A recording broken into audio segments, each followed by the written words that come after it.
Hi everyone, I'm Silkesha. I'm from Mumbai, and by qualification, I'm an IT engineer, but I realized that, coding and stuff is not for me. So after 1 year of doing that, I spent the last 9 years in the fitness and wellness industry. I worked at Fiternity and now at Cure Fit or Cult Fit. So having worked across, literally the length and breadth of the industry, I realized that I know how businesses in this industry work. I know how what is needed, what is not needed, etc. What does the consumer actually want, so on and so forth. But the only, the only piece of the puzzle that's missing is the technical know-how of how, health actually works.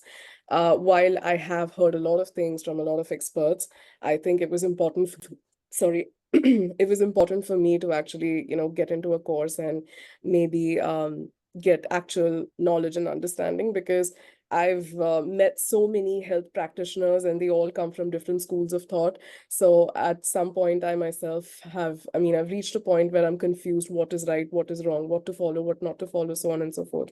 So yeah, here I am.